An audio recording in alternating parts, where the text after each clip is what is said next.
guys, Comic Boom here to review Batman issue 49. This continues right where we left off with issue 48 of Batman, where Batman is trying to stop Joker by killing... he's trying to stop Joker killing a bunch of people in a church, and Batman utterly fails. It was a terribly written issue, and Tom King's bad writing continues in this issue. I don't know what's going on with Tom King, but man, when he fails spectacularly. This is a case of a beautiful artist, Michael Janin, being completely wasted on a horrible story. This story doesn't make any sense. Once again, the first issue, nonsensically called Best Man. I don't know why it's called Best Man. Joker's not the best man. He's not, even as a joke, that's not even funny. The art's fantastic in issues 48 and 49, but once again, in issue 48, Batman acts completely out of character. Batman doesn't even win a fight against the Joker. He prays with the Joker. He only says one word throughout the whole issue: Amen. Tom King's writing, again, I don't know how to sugarcoat this, but it's just awful. In Batman 48, Batman breaks in to the church by smashing through the glass at the beginning of this issue, of issue 48. Batman breaks into the church by destroying the glass mural in front.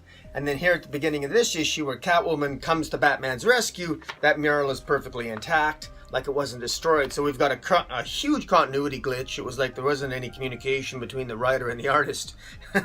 Although, perhaps, I don't know how they're going to explain that, but it's a fairly big blunder.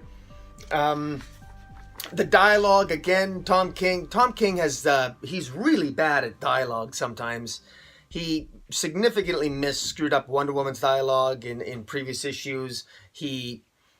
When Wonder Woman was with Batman, and they replaced the, what's that guy's name? He was a warrior from they went into another realm to replace another warrior, and they were trapped. He was trapped for 37 years in another realm, fighting the hordes of Apocalypse or some damn thing. He was trapped with Wonder Woman, and Wonder Woman's dialogue was all over the place. It was nonsensical. So was Batman's. It didn't make a lot of sense. It was, again, it was just done for to provoke, and I think it was done more for. It got people's attention, and if you don't read a lot of Batman and you don't read a lot of Wonder Woman, you can get away with that, and that's what Tom King is doing, and Tom King is getting away with it. And a lot of people are loving Tom King's run, and all the power to him. If you don't read a lot of Catwoman, and all you want is a psychotic Joker, go ahead. But Wonder Woman or Catwoman here has a conversation with the Joker here that makes no sense. It's completely out of Kyle's character. She would never have the conversation she has with the Joker here. She attacks the Joker shoots her. For some reason, Catwoman doesn't wear Kevlar like Batman does. That doesn't make any sense. She shouldn't be wounded by a bullet. She slits Joker's throat. He shouldn't be able to talk, yet he can talk. They have a conversation. Catwoman decides to have a conversation, initiates a conversation about the Penguin. And then they start talking about other villains.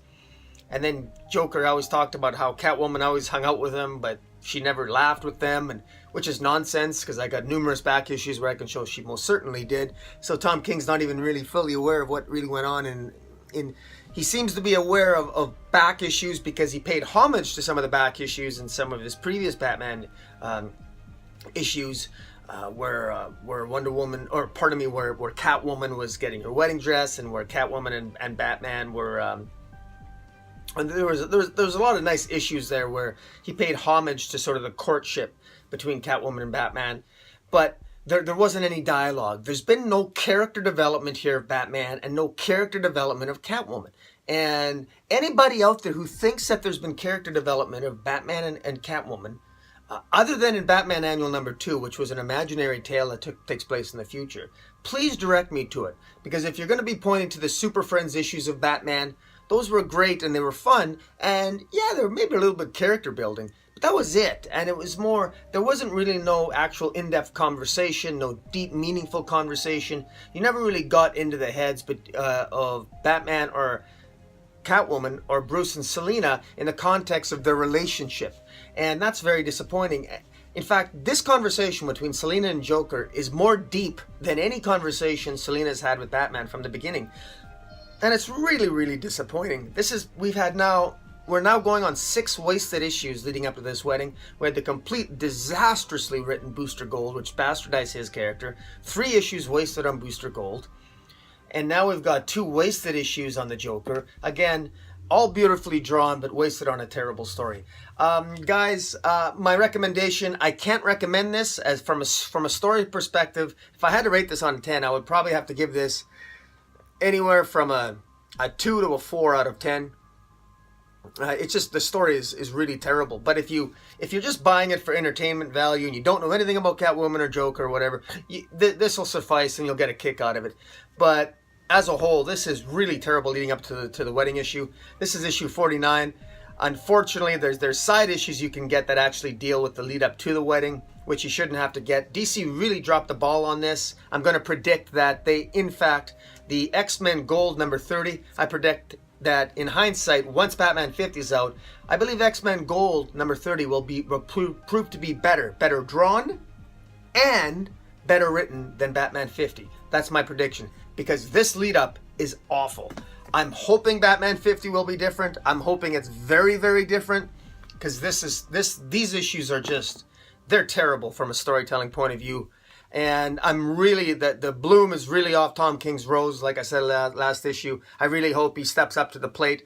But again, I'm not even going to show pictures from this. Again, when a story is this bad, no matter how good the art is, it's not worth showing because the story's that bad. So I can't recommend Batman issue 49. But if you want to get it, go ahead. But it has really nothing to do with the wedding. It's just showboating Joker. It's cliche ridden. Catwoman nonsensically laughs at the end. She's got nonsensical dialogue. It's a stupid conversation. It goes nowhere. And then she laughs at the end and there's no explanation for why she's laughing. There's just so many little glitches in it. It's just not worth picking up. So please, if you want to, by all means, go ahead. But save your money. Just pick up Batman 50 and hopefully it won't be as badly written as these 2 issues are and the issues before this leading up to it. The bloom is quickly coming off Tom King's rose, but hopefully maybe at Batman 50 he'll be able to make up for it. But I was really hoping Batman 50 could be another Batman Annual number 2 in terms of having that impact, that emotional resonance. Hey, look, if it is, I'll be the first to say great job, Tom King. But for now, he's really done a really bad job here, and I'm very disappointed. But hopefully things will get better. But guys, that's my review of Batman 49. Let me know what you think. If you think I'm crazy or what am I missing, clue me in. Feel free on the comments below. Hit the subscribe button. And until next time, Comic Boom, out.